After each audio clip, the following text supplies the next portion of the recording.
Hello दोस्तों, कैसे हैं आप सब। मैं एक बार फिर आपके लिए हाजिर हूं एक नए एनर्जी और एक नए जोश के साथ। तो आज का हमारा टॉपिक होने वाला है समास। चूंकि मैंने इसको पहले ही पढ़ा दिया है, लेकिन आपके कमेंट पर मैं एक बार फिर से पढ़ा रहा हूं। तो चलिए बिना देर किए हुए शुरू करते हैं। सबसे पहले हम जानेंगे समास किसे कहते हैं। तो परिभाषा इस प्रकार से है। मैं आपको एक बात बता देना चाहता हूँ। अगर आप कॉपी किताब लेकर बैठे हैं, आप उसको साइड में धर दीजिए। ठीक है, बिल्कुल साइड में धर दीजिए। आज हम सिर्फ समझेंगे और इतने बेहतरीन ढंग से समझेंगे कि दोबारा आपको समास पढ़ने की जरूरत ना पड़ेगी। जी हाँ, दोबारा आपको समास पढ़ने की जरूरत ना पड़ेगी, ऐसा मैं आपको समझाने वाला हूं इस वीडियो में। तो सबसे पहले जानते हैं समास कहते किसको हैं। समास जानने समझने से पहले मैं आपको थोड़ा सा बता देना चाहता हूं संधि किसे कहते हैं। तो संधि में होता यूं है, यहां पर लिख देता हूं मैं संधि। संधि में होता यूं है कि दो वर्णों का जोड़ होता है। जैसे एग्जांपल के लिए विद्या प्लस आलय क्या बनेगा, विद्या प्लस आलय। गौर से समझिएगा, ठीक है। आज मैं आपको इतने बेहतरीन ढंग से समझाऊंगा कि फिर आपको कभी रटने की जरूरत ना पड़ेगी। तो विद्या प्लस आलय बनता है विद्यालय, विद्यालय इस प्रकार से।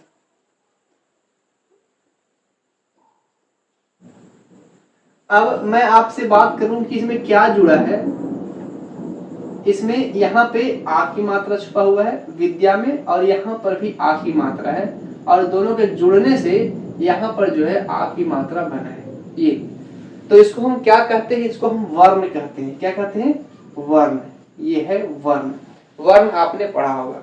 तो संधि एक होता है जिसमें वर्णों का जोड़ होता है। इसका परिभाषा इस प्रकार से होता है कि दो वर्णों के मेल को संधि कहते हैं। ठीक है, जो विकार उत्पन्न होता है उसे संधि कहते हैं। तो ये है वर्ण जो मिलता है और मिलने के बाद संधि का निर्माण करता है। अब समझते हैं समास। समास में क्या होता है कि दो वर्ण नहीं मिलते हैं, दो शब्द मिलते हैं। दो शब्द मिलते हैं। जैसे मैं एक एग्जांपल लेता हूं, लिखा हुआ है राजा का पुत्र। इसमें दो शब्द हैं, एक राजा है और दूसरा पुत्र है। अब हम एक ऐसा जोड़ करेंगे जिसमें दोनों शब्द आएगा और एक नया शब्द बनेगा। तो क्या बनेगा, तो राजा का पुत्र यानी बनेगा राजपुत्र, राजपुत्र। अब हम पूछे कि इसमें क्या मिला, क्या जुड़ा। तो इसमें डायरेक्ट दोनों जो है शब्द ही जुड़ गया, दोनों पद ही जुड़ गया, ना कि वर्ण जुड़ा है। तो यही समास और संधि में फर्क है कि संधि में दो वर्णों का मेल होता है और समास में दो शब्दों का मेल होता है। ठीक है, तो आप इसको समझिए और कभी रटिएगा नहीं, समझ जाइएगा, हमेशा याद रहेगा। तो समास का परिभाषा इस प्रकार से है कि दो शब्दों के मेल को समास कहते हैं। ठीक है, यही परिभाषा मैंने यहाँ पर लिखा भी है। दो शब्दों या पदों, इसको पद भी कहते हैं शब्द को कभी कभी। तो दो शब्दों या पदों के मेल को समास कहते हैं। और ये रटने की जरूरत नहीं है, आपको सिर्फ समझना है कि दो शब्द जब जुड़ते हैं और जिस नए शब्द का निर्माण करते हैं, तो इसमें जो हो रहा है प्रक्रिया, ये प्रक्रिया समास का प्रक्रिया है। ठीक है, और जब दो वर्ण मिलेंगे तो ये संधि का प्रक्रिया है। यहां तक समझ में आ गया आपको। अब आते हैं समास के प्रकार कितने हैं। तो मैंने यहाँ पे साफ साफ लिखा है समास के 6 प्रकार होते हैं। ठीक है, और 6 प्रकार मैंने यहाँ पे दर्शाया है। आइए पहले नाम पढ़ते हैं, फिर इसका डिटेल्स भी जानेंगे। तो समास के 6 प्रकार इस प्रकार से हैं। पहला है अव्ययी भाव समास, और मैंने देखिए कोष्ठ में भी कुछ लिखा है अव्यय। दूसरा तत्पुरुष समास, कोष्ठ में लिखा है कारक चिन्ह। तीसरा द्वंद्व समास, कोष्ठ में लिखा है दोनों। चौथा बहुब्रीहि समास, कोष्ठ में लिखा है जादू। जी हाँ, इसमें जादू होता है इसलिए मैंने जादू लिखा है। आप वीडियो को पूरा देखिए, आपको 100% समझ में आएगा, इसकी गारंटी मैं लेता हूं। बस आराम से धैर्य रख के, दम बिना कोई टेंशन के, निश्चिंत होके देखिए, आज आपको 100% समझ में आएगा। तो आगे बढ़ते हैं। 5वां है कर्मधारय समास, इसको मैंने लिखा है विशेषण। और 6ठा है द्विगु समास, इसको मैंने संख्या लिखा है। ये जो मैंने बगल में लिखा है, इससे आप कोई डिस्टर्बेंस नहीं होइए। ये जो है मैंने लिखा है, एक ट्रिक है, ये एक आसान सा फॉर्मूला है जो हम इसको याद रखेंगे। तो आप पहले नाम देख लीजिए, अव्ययी भाव समास, तत्पुरुष समास, द्वंद्व समास, बहुब्रीहि समास, कर्मधारय समास और द्विगु समास। आइए बारी बारी समझते हैं। पहले मैं आपको बता दूं समास का जो भेद है इसको समझने से पहले, कहीं कहीं पूछता है कि समास कितने प्रकार के होते हैं, तो आपको जवाब देना है समास 6 प्रकार के होते हैं। कितने प्रकार के? 6 प्रकार के।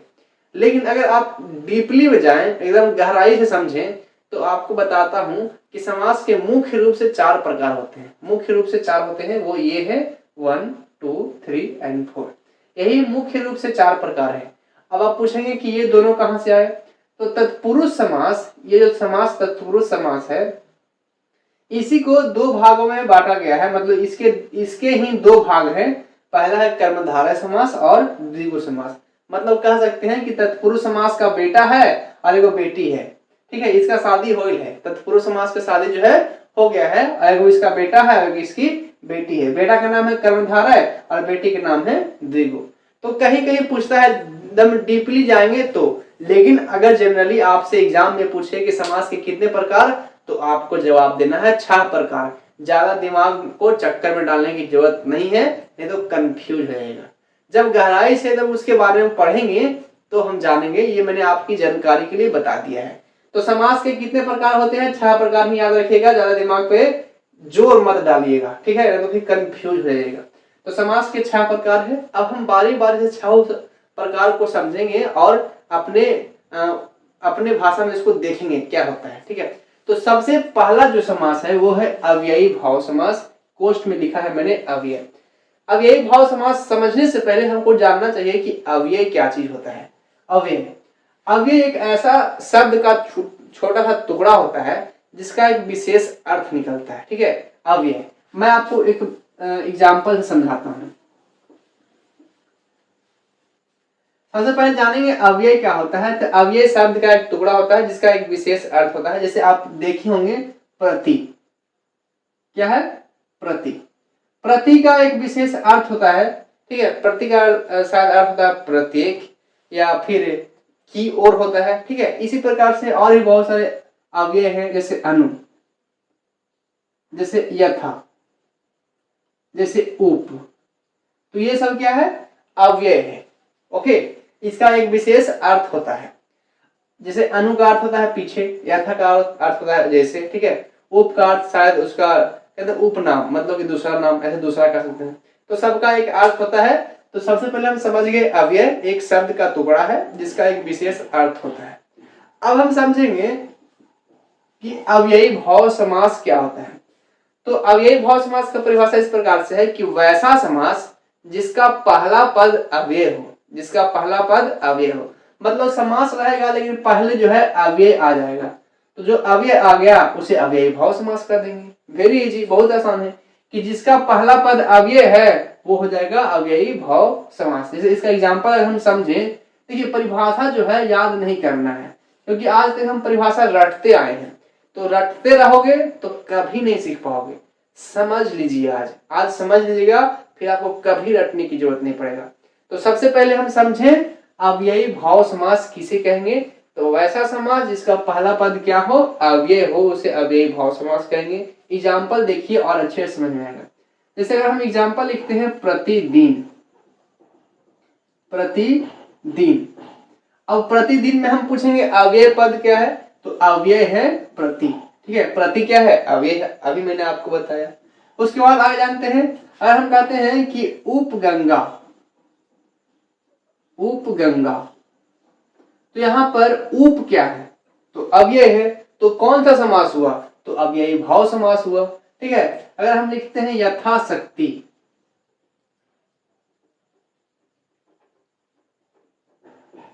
यथाशक्ति, तो यहां पर यथा क्या है?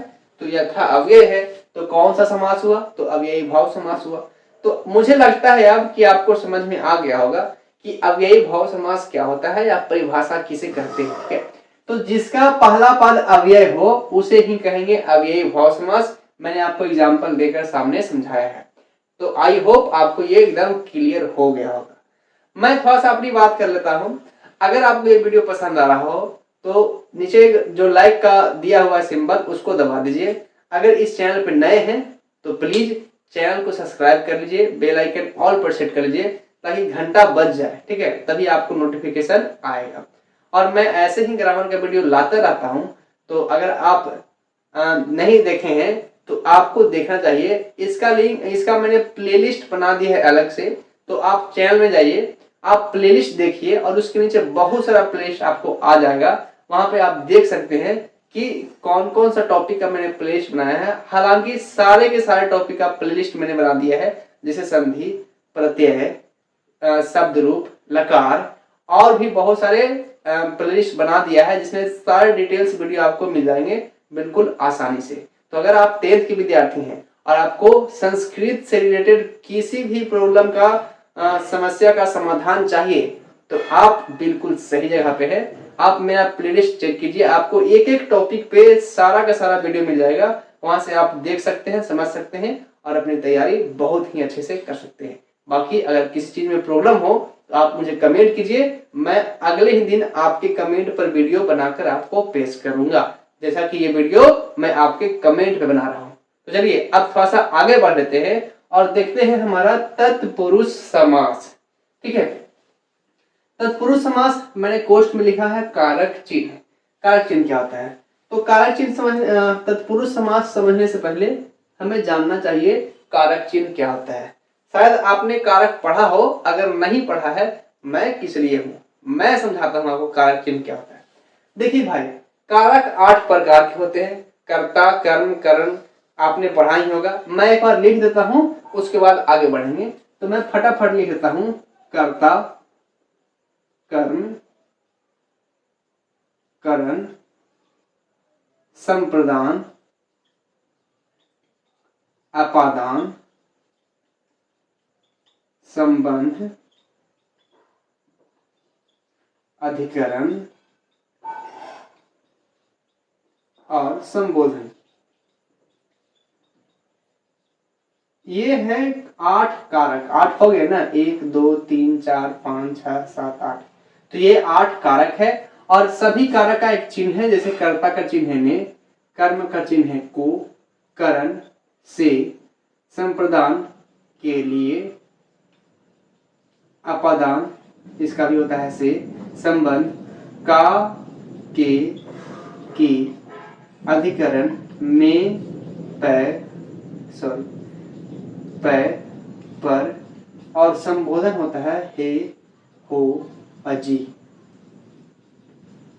ये है कारक। मैं आपको डिटेल से बता रहा हूं ताकि आपको कभी रटने की जरूरत ना पड़े। तो आइए समझते हैं कारक। ये है कारक 8 और इसके चिन्ह है इधर, ये है चिन्ह। ठीक है, कारक इधर है और इसके चिन्ह यहाँ पे है। अब समझते हैं तत्पुरुष समास। तो वैसा समास जिसमें कारक चिन्ह आए, ठीक है, वैसा समास जिसमें कारक चिन्ह आए उसे हम कहेंगे तत्पुरुष समास। कारक चिन्ह कौन कौन से हैं? तो ये है कारक चिन्ह ने, को, से, के लिए, से, का, के, कुछ भी मतलब कि आए, कारक चिन्ह आए तो हम कहेंगे तत्पुरुष समास है। एक एग्जांपल समझेंगे तो और अच्छे से समझ आएगा। देखिए इसका एग्जांपल मैं यहाँ पर लिख देता हूँ।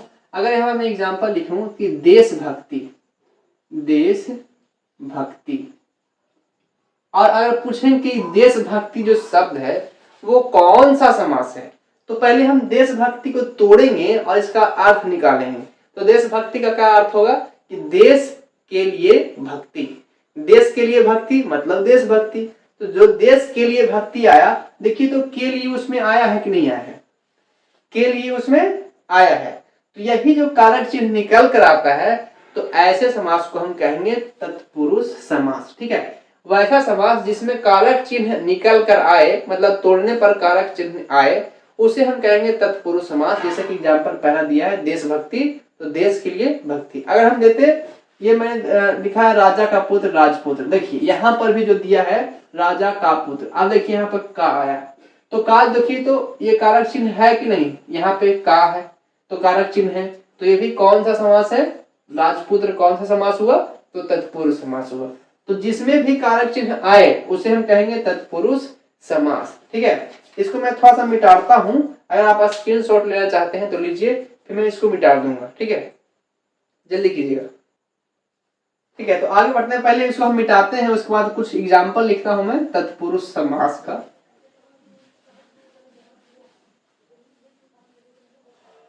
चलिए लिख लेते हैं तत्पुरुष समास का एग्जाम्पल। तो मैंने क्या लिखा, सबसे पहले देशभक्ति, देशभक्ति।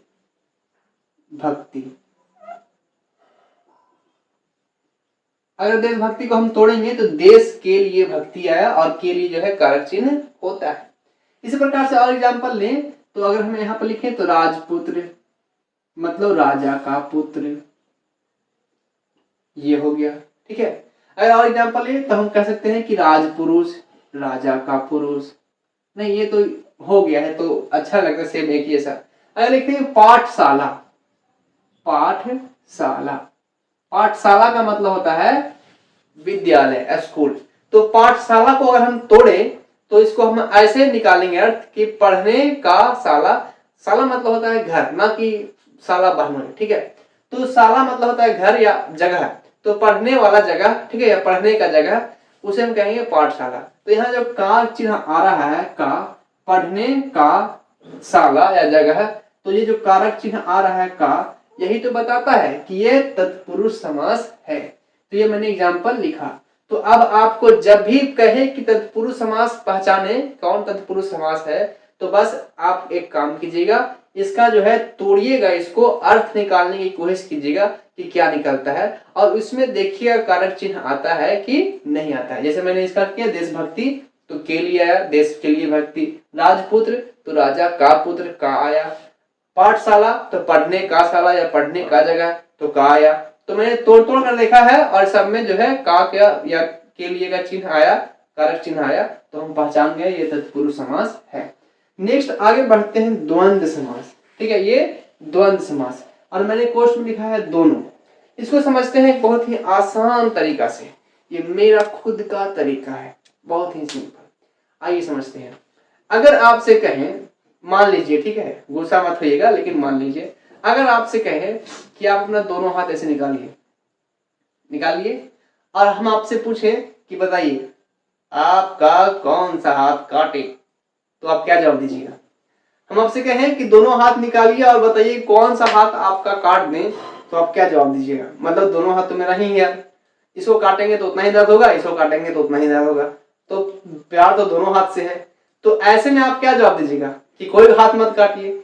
मतलब दोनों के दोनों हाथ आपके लिए बहुत ही इंपॉर्टेंट है। बस सेम सिचुएशन जो है ये द्वंद्व समास में भी होता है, मतलब कि दोनों के दोनों पद इंपॉर्टेंट होता है, फर्स्ट वाला भी और लास्ट वाला भी। ठीक है, एग्जाम्पल समझिए तो बहुत अच्छे से समझ में आएगा। इसका एग्जाम्पल है माता पिता, माता पिता। अब आपसे पूछे ये कौन इंपॉर्टेंट है, तो माँ भी इंपॉर्टेंट है और पिता भी इंपॉर्टेंट है। ठीक है, तो जब ऐसा शब्द आता है तो पूछा जाए कि कौन सा समास है, तो एकदम बेझिझक बिना किसी झंझट के आप जवाब दे सकते हैं कि ये द्वंद्व समास है, मतलब दोनों के दोनों इंपॉर्टेंट है। ठीक है, इसको हम संस्कृत में अगर कहें, क्योंकि मैं संस्कृत पढ़ाता हूँ, तो संस्कृत में कहेंगे तो इसको हम ऐसे कहेंगे माता पितरौ, माता पितरौ। तो अगर आपको संस्कृत में पूछे कि माता पितरौ कौन सा समास है, तो भी आपको जवाब देना है कि माता पितरौ द्वंद्व समास है। इसको तोड़ेंगे तो माता और पिता निकलेगा। ठीक है, निकलेगा नहीं मतलब अर्थ निकलेगा, माता और पिता। इसी प्रकार से और भी एग्जाम्पल दे सकते हैं, जैसे राम कृष्ण, इसको संस्कृत में कहेंगे तो बोलेंगे राम कृष्ण, राम कृष्ण। राम कृष्ण को तोड़ेंगे तो क्या होगा, राम और कृष्ण। ठीक है, और जगह तो नहीं है, मैं इसको मिटा देता हूं। ठीक है, मिटा कर और इसकी जगह पे, सॉरी ये तो मैंने लिख ही दिया है संस्कृत में, तो मैं यहाँ पे मिटा दूं यार, रहने देता हूँ। ठीक है, रहने, यहाँ पे लिख देता हूँ मैं। और एक एग्जाम्पल लिखते हैं, अगर लिखे सीता रामो, सीता रामो, तो इसका हिंदी अर्थ क्या निकलेगा, सीता और राम। ठीक है, पानी पादम, इसका अर्थ बताइए आप क्या होता है? आप कमेंट कीजिए अभी, फिर हम लिखेंगे इसका अर्थ। आप कमेंट कीजिए अभी और बताइए पानी पादम मतलब क्या होता है? पानी पादम ऐसे। ठीक है, ये है पानी पादम, इसका अर्थ क्या होता है? नीचे लिखिए, लिखिए लिखिए, जल्दी जल्दी लिखिए, आप ही से बोल रहा हूं। अच्छा नहीं पता है, चलिए कोई बात नहीं। पानी पादप का अर्थ होता है, देखिए तोड़कर मैं बताता हूँ। पानी मतलब होता है हाथ, पानी मतलब हाथ। हाँ, ये जो पानी लिखा है मैंने, इसका हिंदी अर्थ होता है हाथ। और पादप मतलब होता है पैर, तो हाथ और पैर। पानी पादप मतलब हाथ और पैर। मैं लिख देता हूँ, हाथ और पैर, या फिर हाथ पैर कह सकते हैं, हाथ पैर, इस प्रकार से। तो ये है द्वंद्व समास, जिसमें दोनों पद की प्रधानता होता है। माता पिता, माता और पिता दोनों इंपॉर्टेंट है, ठीक है। इसको कोष्ठ में लिखना चाहिए था। राम कृष्ण मतलब राम और कृष्ण, सीता राम सीता और राम, पानी पादम हाथ और पैर, तो दोनों के दोनों इंपॉर्टेंट है, इसलिए इसको हम द्वंद्व समास कहेंगे। और एक नेक्स्ट हमारा है बहुब्रीहि समास। मैंने यहाँ पर देखिए लिखा है जादू, क्या जादू होने वाला है। सबसे पहले मैं आपको बताना चाहता हूँ कि ये जो बहुब्रीहि समास है वो मुझे बहुत पसंद है, ठीक है। मेरा फेवरेट है समास, तो वो है बहुब्रीहि समास। क्यों है? क्योंकि इसमें एक अजब ही बात है, ठीक है, अजब बात। आइए समझते हैं, उसके बाद आपको पता चल जाएगा कि क्या बात है। तो बहुब्रीहि समास किसे कहेंगे? बहुत ही सिंपल है। अगर आपसे कहें कि वह कौन सा भगवान है, वे कौन से भगवान हैं जिनके माथा पर चांद है, तो आप क्या जवाब देंगे? जी हाँ, सही जवाब दे रहे हैं, शंकर, ठीक है। अच्छा, एक और क्वेश्चन पूछेंगे कि वे कौन से भगवान हैं जिनके लंबा सूंड है? गणेश, वाह वेरी गुड। तो हम तो गणेश भगवान का नाम नहीं लिए, हम तो शंकर भगवान का नाम नहीं लिए, कैसे पहचान गए आप? यही तो बात है, यही खास बात है बहुब्रीहि समास का। बहुब्रीहि समास में ये है कि कहने का जो बात है, कहेंगे कुछ और मतलब निकलेगा कुछ और। अब अभी हमने क्या क्या कहा कि वे कौन से भगवान हैं जिसके माथा पर चांद है, तो हम तो सिर्फ माथा का नाम लिए और चांद के नाम लिए, हम भगवान का तो नाम नहीं लिए, फिर भी आप जवाब दे दिए। इसका मतलब ये है कि कहने का मतलब कुछ और निकलता है और अर्थ कुछ और निकलता है, तो ऐसे समास को कहते हैं बहुब्रीहि समास। इसको हम एग्जाम्पल से समझेंगे और अच्छे ढंग से समझ में आएगा। तो अगर यहाँ पर जगह तो नहीं है, लेकिन मुझे ये मिटाना पड़ेगा। अगर आपको लेना है स्क्रीनशॉट ले लीजिए, फिर मैं आगे बढ़ूंगा, ठीक है। आगे बढ़ते हैं, यहाँ इसको मिटाना पड़ेगा मुझे, मजबूरी है, क्या करें। तो अभी हम बढ़ते हैं बहुब्रीहि समास की ओर। बहुत ही अच्छा फेवरेट है मेरा, क्योंकि इसमें होता है जादू। जैसे हम अगर बात करें लंबोदर, लंबोदर ऐसे, लंबोदर मतलब जिसका उदर लंबा हो, उदर मतलब नाक होता है, जिसका नाक लंबा हो। तो जिसका नाक लंबा हो उसको हम क्या कहेंगे? तो आपको पता है कि दुनिया में सिर्फ एक ही ऐसे हैं जिनका नाक लंबा है, और वो है गणेश, ठीक है। तो अगर हम लंबोदर बोले तो आप समझ जाइएगा गणेश। तो इस समास को कहते हैं बहुब्रीहि समास, जिसमें बोलेंगे कुछ और अर्थ निकलेगा कुछ और, ठीक है। ये होता है बहुब्रीहि समास, लंबोदर। अगर हम बोले कि चंद्रशेखर, चंद्रशेखर मतलब जिसके शिखर पर चांद हो, तो किसके शिखर पर चांद है? तो शंकर भगवान के शिखर पर चांद है, तो आप बोलेंगे शंकर भगवान या शंकर। तो ये है बहुब्रीहि समास।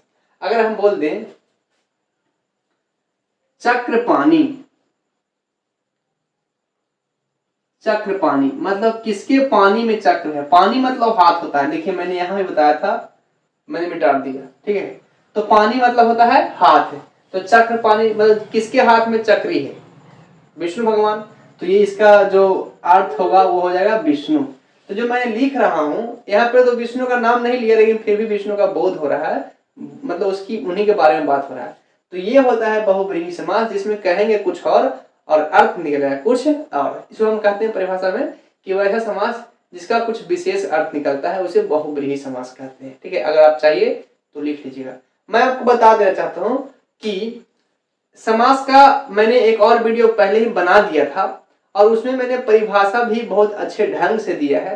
तो अगर आपको परिभाषा भी लिखना है, ठीक है, अगर आपको परिभाषा भी लिखना है कॉपी में, नोट कॉपी बनाने के लिए, तो लिंक में मैंने डिस्क्रिप्शन में इसका जो लिंक है वो दे दिया है, तो आप उस वीडियो को देख लीजिएगा इस वीडियो के देखने के बाद, क्योंकि समझना बहुत इंपॉर्टेंट है। आप समझ लीजिएगा, परिभाषा आप खुद से लिख लीजिएगा। अगर नहीं लिखिएगा तो नीचे दिया गया लिंक में, नीचे दिया गया डिस्क्रिप्शन में लिंक है, आप वहां से देख लीजिएगा। तो ये पहले समझते हैं अच्छे ढंग से, ठीक है। तो आई होप आपको ये समझ में आ गया होगा कि बहुब्रीहि समास किसे कहते हैं। तो वह समास जिसमें कहेंगे कुछ और अर्थ निकलेगा कुछ और, ठीक है। जैसे कि लंबोदर मतलब गणेश, चंद्रशेखर मतलब शिव या शंकर, चक्रपाणी मतलब विष्णु भगवान। अगर हम बोले वीणा पानी तो वीणा पानी, वीणा पानी किसे कहते हैं, जिसके हाथ में वीणा हो मतलब सरस्वती। तो ये है बहुव्रीहि समास। अब बढ़ते हैं कर्मधारय समास, इसका मैंने लिखा है विशेषण। कर्मधारय समास विशेषण, तो वह कौन सा समास है, तो वह समास जिसमें विशेषण आए, मतलब कुछ खास बात। विशेषण अगर आपने पढ़ा होगा तो आपको पता होगा विशेषण किसे कहते हैं, जिसमें कोई खास बात हो, ठीक है, अपने भाषा में एकदम साधारण भाषा में समझे, तो जिसमें कोई खास बात हो, कोई खास गुण हो, उसे कहते हैं विशेषण, ठीक है। चाहे गुण अच्छा हो या बुरा हो, ये मतलब नहीं है, ये मायने नहीं रखता है। मायने ये है कि कुछ खास होना चाहिए, ठीक है। जैसे कि एग्जाम्पल से समझेंगे तो और ऐसे समझ में आएगा, लेकिन पहले परिभाषा समझते हैं क्या होगा कर्मधारय समास का।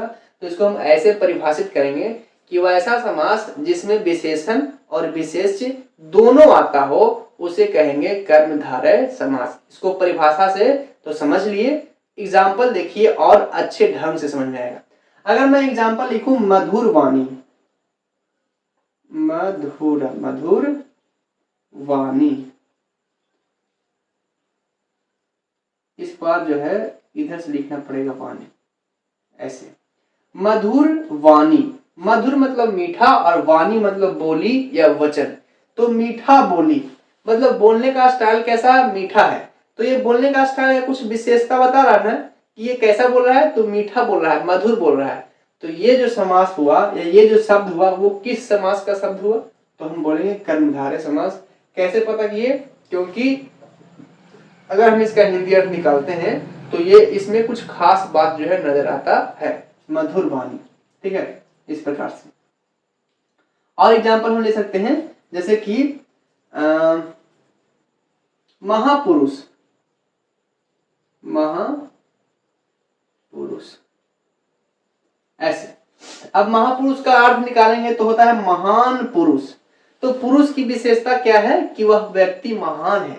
तो महापुरुष जो है वो कौन सा समास हो जाएगा, क्या बोले अभी हम, कर्मधारय समास, ठीक है। जिसमें किसी खास बात की चर्चा हो या विशेषता हो, उसे हम कहेंगे कर्मधारय समास। जैसे मधुर वाणी मतलब मीठा वाणी, महापुरुष मतलब महान पुरुष, ठीक है। और एग्जाम्पल हम ले सकते हैं शीतल छाया, शीतल छाया।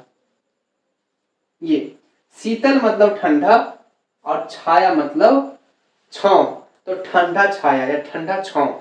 तो ये भी कौन सा समास हुआ, तो ये हुआ कर्मधारय समास, शीतल छाया।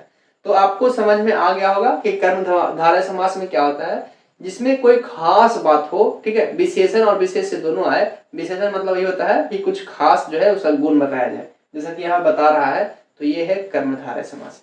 और एक लास्ट है हमारा द्विगु समास, बहुत आसान है, इसको आप ऐसे ही याद कर लीजिएगा, ठीक है। द्विगु समास जिसमें संख्या हो, क्या हो, संख्या, मतलब पहला पद जो है वो संख्या हो, ठीक है। वह समास जिसका पहला पद संख्या हो उसे कहते हैं द्विगु समास। जैसे एग्जांपल समझते हैं, जैसे अगर हम बात करते हैं पंचवटी,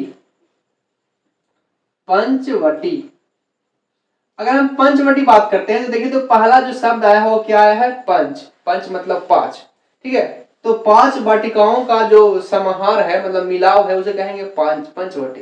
तो ये जो संख्या 5 आया है यही तो बता रहा है कि ये द्विगु समास है, ठीक है। जिसमें पहला संख्या जो है, सॉरी पहला जो शब्द है संख्या में आ जाए वो हो जाता है द्विगु समास। इसलिए मैंने यहाँ पर कोष्ठ में संख्या भी लिखा है। और एग्जाम्पल बना सकते हैं जैसे कि त्रिलोकी, त्रिलोकी ऐसे, त्रिलोकी, त्रि मतलब होता है तीन, तो त्रिलोकी मतलब कि तीन लोगों का समूह, ठीक है। तो ये क्या हो गया, ये हो गया द्विगु समास। और एग्जाम्पल ले सकते हैं जैसे दशानन, दशानन, दशानन, ठीक है, जिसका कितना सर हो, 10 हो। तो पहला संख्या क्या है, 10। तो इससे भी पता चलता है कि ये द्विगु समास है। एक एग्जाम्पल और ले लें, ले ही लेते हैं, शताब्दी, ये बहुत पूछता है, शताब्दी, शताब्दी कौन सा समास है, ठीक है, शताब्दी कौन सा समास है। तो शत मतलब होता है 100, शताब्दी जो है शत मतलब 100, तो 100 भी संख्या है, ऐसे शताब्दी कहते हैं, 100 साल के समूह को कहते हैं शताब्दी। तो यहाँ पे जो है संख्या आ गया शत मतलब 100, तो ये भी द्विगु समास हुआ, ठीक है। अब मैं एक यहाँ पे जो है एक एग्जाम्पल लिख रहा था, तो मैंने कुछ गौर किया कि एक समास जो है या एक वर्ड जो है वो दो दो समास हो सकता है, ठीक है, एक वर्ड दो दो समास हो सकता है। कैसे, देखिए, अगर मैं बात करता हूं दशानन की, दशानन, तो दशानन मतलब होता है कि जिसका 10 सिर हो। तो पहला तो इसमें आ गया संख्या, तो द्विगु समास कहेंगे, क्योंकि संख्या आया है तो द्विगु समास होता है। और दूसरा दशानन कहते किसको है, तो रावण को कहते हैं। तो अभी हम आपको जब बहुब्रीहि समास बता रहे थे तो क्या होता है कि वैसा समास जिसमें कहेंगे कुछ और मतलब निकलेगा कुछ और। तो जब दशानन कहते हैं तो क्या बोल होता है, रावण का। तो ये जो है दो दो समास हो जाएगा, पहला तो द्विगु होगा कारण की संख्या है, और दूसरा जो है ये बहुब्रीहि समास भी होगा कारण कि किसी और चीज का बोल रहा है, मतलब रावण के बारे में बता रहा है। तो ये जो है दोनों समास होगा। और ऐसा जो है और भी बहुत सारे ऐसे हो सकते हैं शब्द जो एक को छोड़कर दो दो समास लें, तो आपको कंफ्यूज नहीं होना है, ऐसा हो सकता है या होता है, ठीक है। तो ये था हमारा समास का पूरा लेक्चर, पूरा क्लास। अगर आप इसको स्क्रीनशॉट लेना चाहते हैं तो आप बेशक लीजिए और अपने नोट कॉपी में जरूर उतारिएगा, ठीक है। तो आगे बढ़ते हैं। तो ये था हमारा आज का टॉपिक समास। आपके कमेंट पे मैंने ये वीडियो बनाया है, तो फिर से मैं एक बात वही बात कहूंगा कि वीडियो को कर दीजिए लाइक। अभी तक चैनल को सब्सक्राइब नहीं किए हैं तो कंजूसी मत कीजिए, प्लीज कर लीजिए सब्सक्राइब, बेल आइकन ऑल पर सेट कर लीजिए। और हाँ, अपने दोस्तों के साथ शेयर जरूर कीजिएगा, ठीक है। आप शेयर बहुत कम करते हैं इसलिए वीडियो पर जो है व्यू बहुत कम आता है। तो आप शेयर कीजिए, जितना दोस्त है सबको शेयर कर दीजिए ताकि सब दोस्त जो है आपके सीख सके और अच्छे से तैयारी कर सके। और हाँ, चलते चलते मैं वही कहूंगा कि देखते रहिए, सीखते रहिए, खुश रहिए, और फिर मिलते हैं एक नए वीडियो में। तब तक के लिए बाय बाय, जय हिंद।